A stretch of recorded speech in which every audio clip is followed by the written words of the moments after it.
بسم اللہ الرحمن الرحیم۔ السلام علیکم دوستو، ایک نئی ویڈیو کے ساتھ حاضر ہیں۔ چلے اپنی ویڈیو سٹارٹ کرتے ہیں۔ پچھلی کچھ ویڈیوز کے اندر میں آپ کو نارتھ اور ساؤتھ کوریا کے بارے میں بتا رہا ہوں۔ اس وقت نارتھ کوریا جو ہے نا دوبارہ سے سینٹر سٹیج بنتا جا رہا ہے۔ خاص طور پہ ایک ایسا الائنس نظر آ رہا ہے ہمیں نارتھ کوریا اور رشیا کے درمیان میں، جس کی تفصیلات ابھی کھل کے ہمارے سامنے نہیں آ رہی، اور لگ ایسا رہا ہے جس طرح سے خبریں باہر آ رہی ہیں اس طرح سے لگ ایسا رہا ہے کہ یہ ایک بہت بڑا الائنس ان دونوں کنٹریز نے سائن کر لیا۔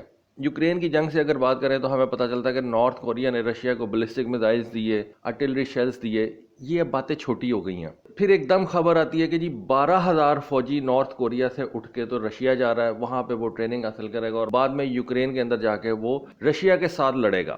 آپ اپنے فوجی کسی دوسرے کنٹری کو دے دو اور دوسرے کنٹری کے لیے وہ جا کے جنگ لڑیں، یہ ایک بہت بڑی بات ہے۔ آپ کو نہیں پتا کہ آپ کے کتنے فوجی وہاں پہ مریں گے۔ آپ نے اپنے لوگوں کو بھی بتانا ہوتا ہے کہ جی ہم اتنی زیادہ تعداد میں اپنے فوجی دوسرے ملک کے لیے لڑنے کے لیے بھیج رہے ہیں، تو آپ کے ملک میں اس کا کوئی ریئیکشن وغیرہ آ سکتا ہے، کوئی معاملات ایسے ہو سکتے ہیں، لیکن نارتھ کوریا نے ایک بہت بڑا سٹیپ لیا ہے۔ پھر اس سے بڑی بات جو میرے لیے ایک ریویلیشن تھی وہ یہ تھی کہ 12,000 فوجیوں کے اندر سے کئی جو ہیں وہ اسپیشل سروسز کے ہیں، کمانڈوز ہیں۔ اب کمانڈو کو وہ پیچھے رہتے ہوئے تو نہیں جنگ لڑوائیں گے۔ اگر نارتھ کوریا نے اپنے کمانڈوز بھیجے ہیں تو وہ تو یوکرین کے اندر جا کے جنگ لڑیں گے، مطلب وہ تو یوکرین کے اندر جا کے کاروائیاں کریں گے۔ وہاں پہ وہ پکڑے بھی جا سکتے ہیں، مارے بھی جا سکتے ہیں، پکڑے بھی جا سکتے ہیں، اور پکڑا جانا مارے جانے سے زیادہ برا ہے۔ مارے جانے کا تو یہی ہے کہ ویسٹرن میڈیا اٹھ کے یہ بتانا شروع کر دے گا کہ دیکھیں جی یہ نارتھ کورین فوجی تھا، یوکرین کے اندر مار دیا گیا۔ لیکن اگر کوئی نارتھ کورین اسپیشل فورسز کا بندہ یوکرین میں پکڑا گیا تو اس کے اوپر تو وہ پوری فلم چلا دیں گے، 3 گھنٹے کی فلم بنے گی، وہ سارے جو ویسٹرن میڈیا ہے اس کو بار بار لا کے ٹی وی کے اوپر دکھائے گا۔ تو میرے حساب سے نارتھ کوریا کا یہ بہت بڑا سٹیپ ہے۔ اینی اب اس سے بھی بڑی ایک بات جو ہے وہ سامنے آئی ہے، اور وہ پھر ساؤتھ کورین گورنمنٹ آفیشلز کی طرف سے آئی ہے۔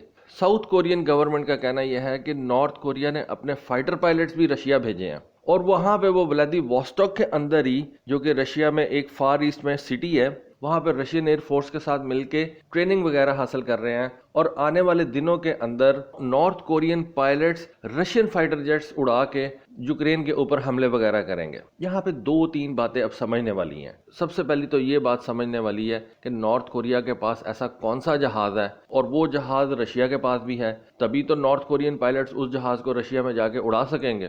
تو میری سمجھ میں تو MiG-29 ہی آتا ہے۔ اٹ مینس کہ رشیا کے پاس جتنے بھی اس وقت MiG-29 جہاز ہیں، رشیا ان کو اب ایکٹیویٹ کرنے جا رہا ہے اور وہ نارتھ کورین پائلٹس کے حوالے کرنے جا رہا ہے۔ اب ایسا کیوں ہے؟ شاید اس کی وجہ یہ ہو کہ جو رشیا کے MiG-29 پائلٹس ہیں ان کو وہ ایلیویٹ کر رہے ہیں Su-30 جہازوں کے اوپر یا Su-35 جہازوں کے اوپر، اور MiG-29 جہاز وہ سارے کے سارے جو بھی اس وقت رشیا استعمال کر رہا ہے، رشین نیوی یوز کر رہی ہے یا رشین ایئر فورس استعمال کر رہی ہے، وہ نارتھ کورین پائلٹس اڑا کے ان سے کاروائیاں وغیرہ جو ہیں وہ کریں گے۔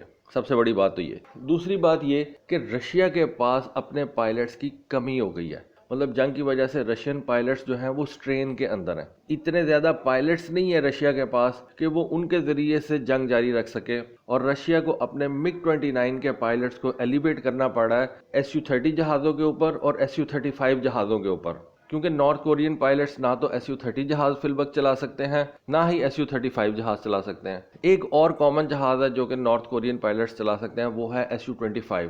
یہ کلوز ایئر سپورٹ والا جہاز ہے اور فارورڈ محاذ کے اوپر جو ہے وہ کاروائیاں کرنے کے لیے استعمال کیا جاتا ہے۔ نارتھ کورین پائلٹس کے رشین جہاز اڑانے سے رشین ایئر فورس کو کیا فائدہ ہوگا؟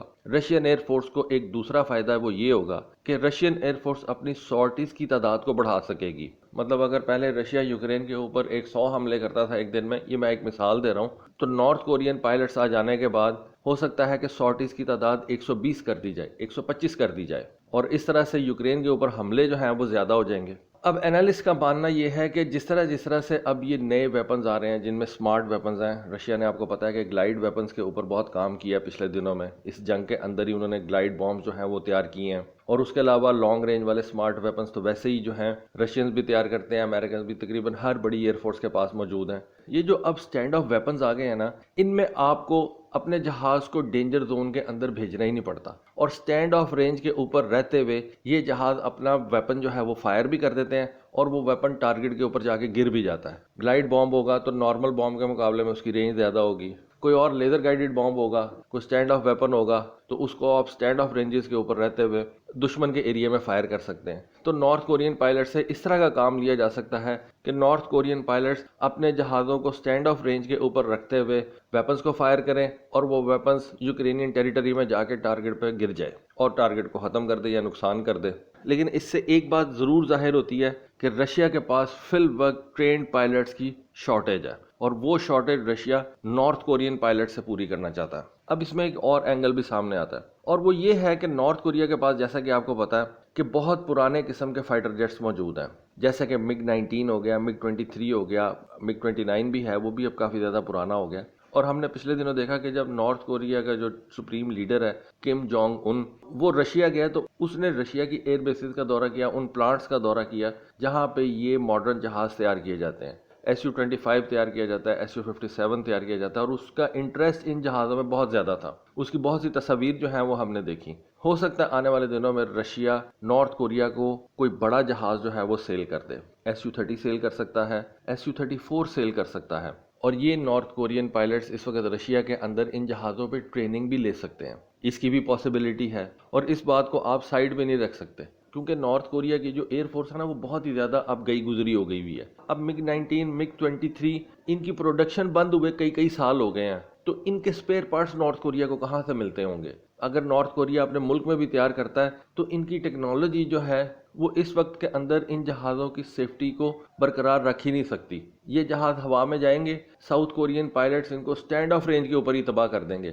مطلب نارتھ کوریا کی ایئر فورس ہوا میں صرف جائے گی ہی اس لیے کہ ساؤتھ کورینز ان کو ٹارگٹ کر دیں. یہ کوئی کام نہیں کر سکیں گے. ان جہازوں کا کام صرف تباہ ہونا ہی ہوگا اور ان جہازوں سے نارتھ کوریا کوئی کام نہیں لے سکتا. تو اس کام کے لیے تو نارتھ کوریا نے اپنے پائلٹس نہیں تیار کیے ہوئے، اپنے جہازوں کو وہ مینٹین نہیں رکھ رہا. اس وجہ سے نارتھ کوریا کو نئے جہاز چاہیے اور ہو سکتا ہے کہ نئے جہازوں کے لیے وہ جو پائلٹس وہ تیار کر رہا ہے ان پائلٹس کی ٹریننگ کے لیے اس نے کچھ پائلٹس جو ہیں وہ رشیا بھیجے ہوں. نارتھ کوریا نے جو آخری نیا جہاز لیا تھا وہ 1980 اور 1990 کی دہائیوں میں تھا. مطلب آج سے کہہ لیں کہ 30-40 سال پہلے اس نے کوئی نیا جہاز جو ہے وہ حاصل کیا تھا. کون سا ملک ہے جس کے اتنے زیادہ لڑائی جھگڑے بھی ہوں اور 30-40 سال سے اس نے کوئی نیا جہاز ہی حاصل نہ کیا ہو؟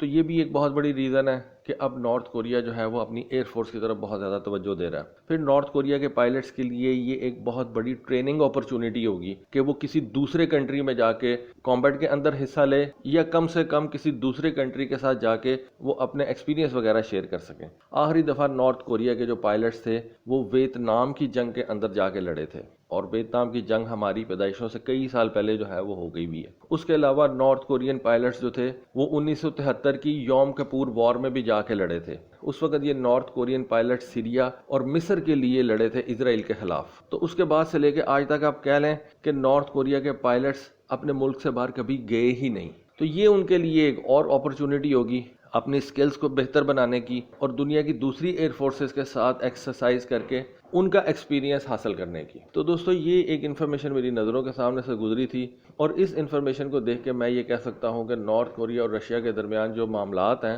وہ بہت زیادہ بڑے ہیں اور آہستہ آہستہ ہمارے سامنے کھل کے سامنے آ رہے ہیں. تو ہوپ فلی آپ کو آج کی ویڈیو، آج کی انفارمیشن پسند آئی ہوگی. کامنٹ سیکشن میں اپنی رائے سے ضرور آگاہ کیجیے گا. آج کے لیے بس اتنا ہی. Thank you. اللہ حافظ.